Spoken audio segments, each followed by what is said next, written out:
Welcome back to my channel. Today, the motto, making common sense rigorous, which I use for my channel, is going to be especially on display.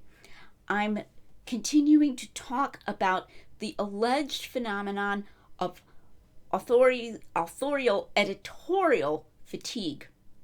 Editorial fatigue is advocated by New Testament scholar Mark Goodacre. I gave an introduction to that last time.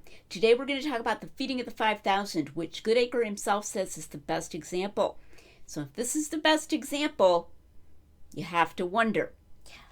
I'm going to start by laying out what this theory is concerning the feeding of the 5,000. This is supposed to be a case of editorial fatigue on the part of Luke. Goodacre's theory runs as follows.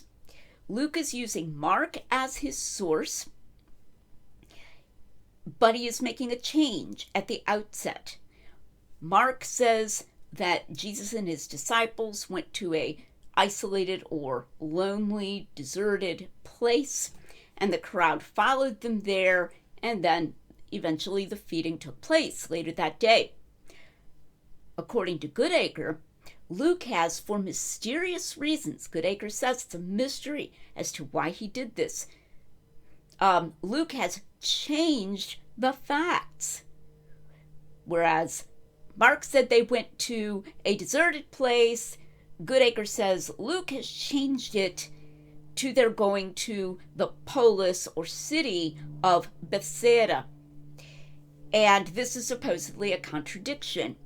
Then Goodacre holds that there's also an internal contradiction within Luke's story. And I'm going to be reading you what Goodacre says, where this incoherence supposedly comes in within Luke's story, because later in Luke's story there's a reference to their being in a lonely place and the people needing to go and find food in the surrounding villages. I'm going to start by reading the story because it's pretty short. In the Gospel of Luke, I'm reading from the NASB here. This is Luke 9, beginning at verse 10. And when the apostles returned, they gave an account to him of all that they had done. And taking them with him, he withdrew privately to a city called Bethsaida. But the multitudes were aware of this and followed him. And welcoming them, he began speaking to them about the kingdom of God and curing those who had need of healing.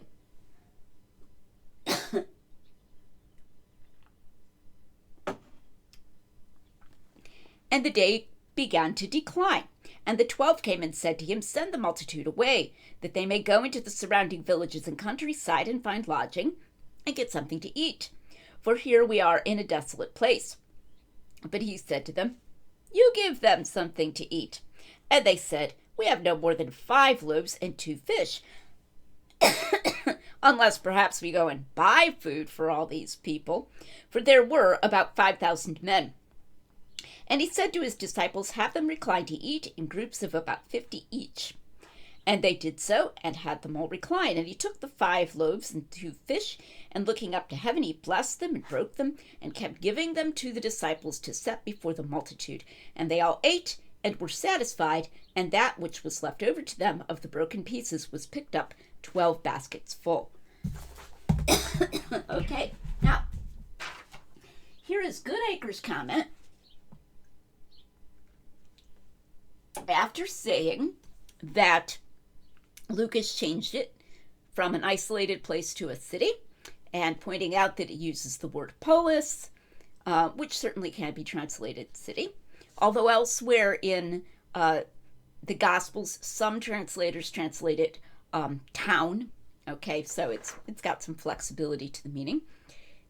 Goodacre now goes to explaining where the fatigue has come in.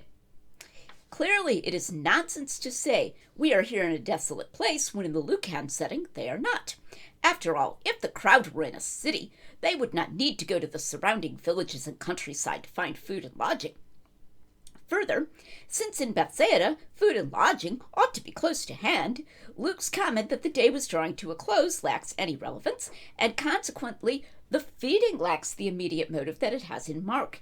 In short, by relocating the feeding of the 5,000 without being able to sustain the new setting with its fresh implications throughout, Luke has spoilt the story. This is from his article, Fatigue in the Synoptics, page 51. So that's some pretty fast fatigue. He refers to Bethsaida. Luke refers to Bethsaida in verse 10, and supposedly the fatigue is already set in just two verses later by verse 12. And it's a pretty extreme claim of ruining the story. According to Goodacre, there isn't even any need for the feeding of the 5,000. People could have just gone and bought bread for themselves. It was close to hand. All right. Now, I want to bring some common sense to bear immediately. What do we call this story? Oh, yeah, that's right. We call it the feeding of the 5,000. What is one of the most salient, obvious features of the story? So much so that I would call it intrinsic to the story if you're going to tell the story at all. The size of the crowd. Luke doesn't change that. In Luke, it isn't the feeding of the 5. It's not the feeding of the 50. It's not even the feeding of the 500. Luke, like Mark, says that there were about 5,000 men, and the word there is for males, men. And then Matthew, we know, adds an explanatory phrase, aside from women and children. So this is a lot of people. And Luke makes no attempt to change that. In fact, Luke refers to multitude, right at the beginning. And, more than once, he refers to the multitudes. Okay, so it's a lot of people. Why is this relevant? Well, the amount of room needed for the entire incident makes this relevant. Luke must know from the beginning, and does know because he uses the word multitude, that he's talking about a very large crowd that Jesus is going to feed. I think we should exercise at least enough charity toward Luke that we don't think that Luke thinks that Bethsaida had something the size of, St. Mark's Square in Venice or Wrigley Field in Chicago, right in the middle of the town where all these people can group themselves, in groups and eat and, have space to sit down and all of that. Of course not. All right. That is by no means implied by the word polis, that this was some ginormous city with right in the middle, some huge open area where more than 5,000, maybe as many as 10,000 or 15,000 people could be grouped together, all together, and be given food to eat. Definitely not. So, right from the beginning, we should grant Luke the minimal amount of intelligence that even though he says that Jesus and his disciples withdrew to Bethsaida to try to get away and be private, the place where Jesus welcomes the crowd and where eventually the feeding takes place at the end of the day is not right in the middle of a built-up area. It's outside the town. Now there's a reading, a textual reading in the majority text that's not represented in the NASB. I am not dying on a hill for the majority text. I actually saw a skeptic one time saying Lydia McGrew is a KJV onlyist. Like, where did he get that? Like, maybe one time I quoted from the KJV or something, but for the record, I'm not a KJV onlyist. I'm not even a majority text onlyist. I like the music of the rhythm of the KJV, and I don't despise the majority text. I'm bringing it up here because in that reading, it actually says a lonely place or a deserted place belonging to the city of Bethsaida. Now, advocates of the older text family, from which most modern translations are taken, hold that to be a scribal interpolation. Goodacre briefly refers to it and literally tries to use it on the side of his theory of editorial fatigue by saying, well, that just shows that the scribe recognized our difficulty. Like the scribe said, oh no, there's an internal contradiction in Luke, and so I'm going to add these words, a deserted place belonging to Bethsaida up above. I think that's highly conjectural, and I would go so far as to say that just given the size of the crowd and the fact that this is a multitude, it's actually implicit in Luke's story right from the outset that Jesus is going to be dealing with these people outside of the town, and that when they eat and you're feeding this gigantic group, it's not going to be right in the city. So even if that scribal reading is an interpolation and is not canonical, the concept that it expresses seems to be what Luke means from the beginning. And I think we should just take that from common sense. All right. Next. More common sense. Goodacre literally goes so far as to say if the group were in a city, they would not need to go to the surrounding villages and countryside to find food and lodging. Okay? What? Think about this for just a minute. This is a huge number of people.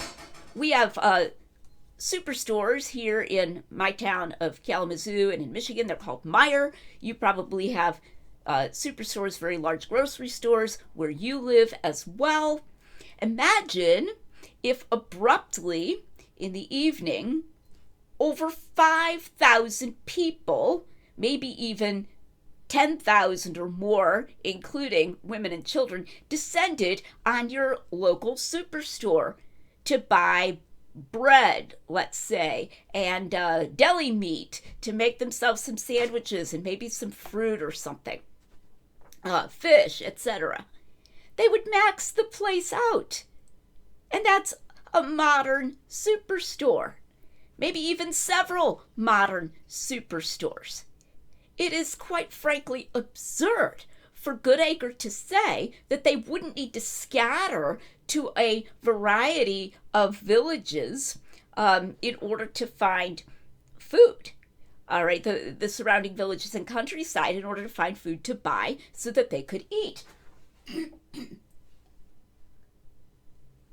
He asserts this, and if you're not really engaging your understanding, your imagination, your common sense, that statement could just go by, that assertion could just go by. That's not true. I mean, that's false. Frankly, even in a larger town of the time, you're not going to find enough food all just in that one place when suddenly, unexpectedly, this huge number of people need that food, need to buy that food. And he literally goes so far as to say that there is no motive for the feeding of the 5,000. Like, Jesus doesn't even need to feed these people.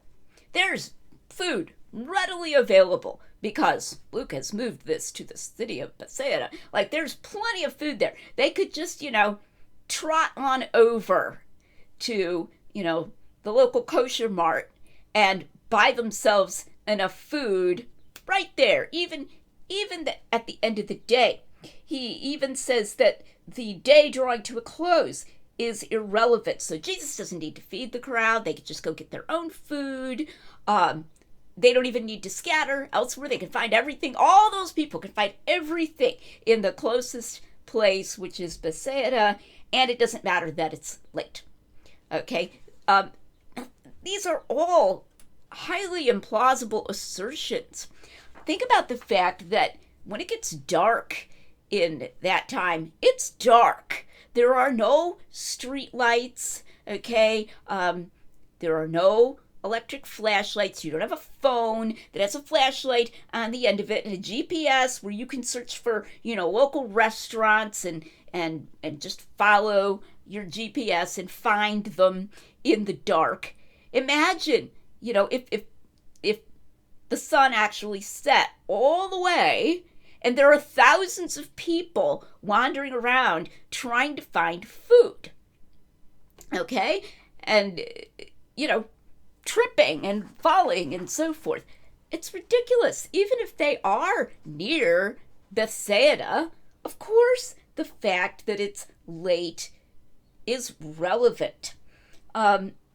So we just need to really be thinking about the actual conditions that we're talking about and the size of the group. This could easily be called a deserted place, even if it's quite near Bethsaida. You're going to move abruptly from a city of some kind. There's not going to be some huge sprawling set of suburbs, right? Where even when you're outside the city center proper, it's, houses and houses and houses. Not at all. So it could be, deserted right next to a city in one sense. And the people are still going to need to scatter. Now I want to mention one other thing. One of the most interesting undesigned coincidences, which I imagine many of you have heard me talk about, Jonathan McClatchy, other people, my husband Tim, talk about it, concerning why Jesus asked Philip a certain question at the feeding of the 5,000. This is in the Gospel of Mark. I misspoke, sorry. This is in the Gospel of John.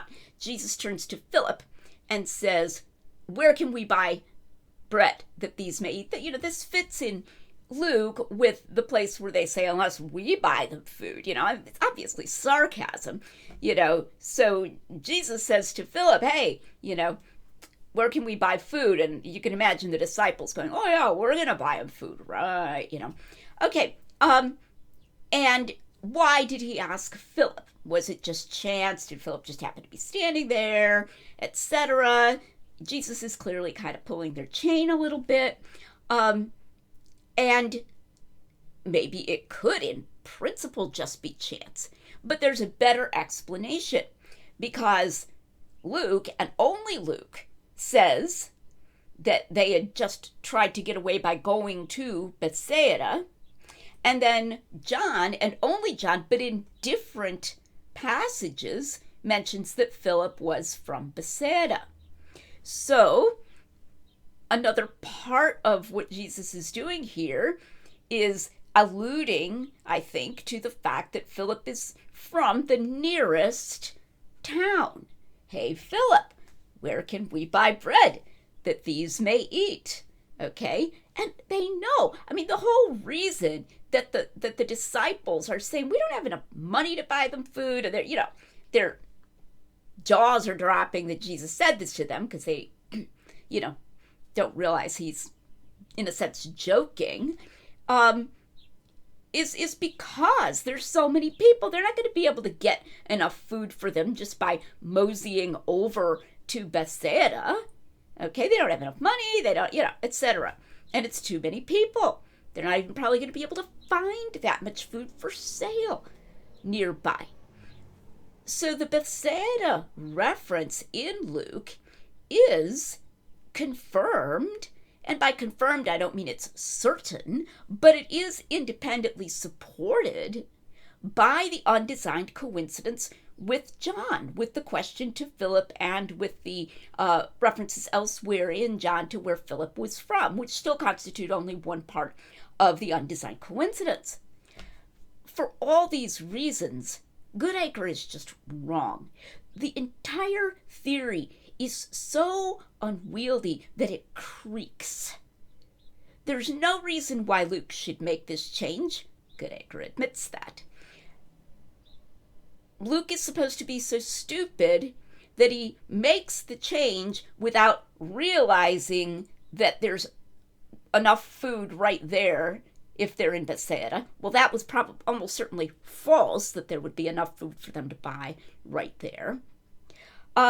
Luke supposedly falls into fatigue and copies these aspects from Mark that contradict his own reference to Bethsaida within just 2 verses, which is highly improbable. after he supposedly started out being so deliberate that, okay, I'm deliberately going to change this, but then just forgets to continue to drop out the things that wouldn't fit with the change that he had made. I would bet that most of us who have read the story of the feeding of the 5,000 in Luke have never felt, well, why did they just go buy all the food they needed for all these people in Bethsaida? And rightly so. This is a well-known alleged contradiction brought up by skeptics. Goodacre, as a New Testament scholar, is then embracing that alleged contradiction and then giving this highly complex, convoluted, attempted explanation of it in terms of editorial fatigue. It just won't wash. I'm not sure which example from Goodacre I'm going to do next week, but I am going to continue this series because there's certainly nothing to be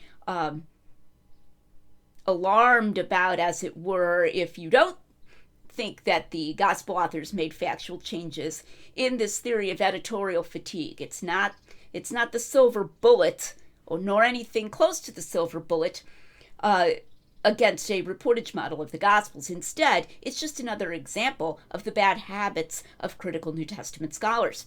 So please come back next time to the Lydia McGrew channel, where we're making common sense rigorous.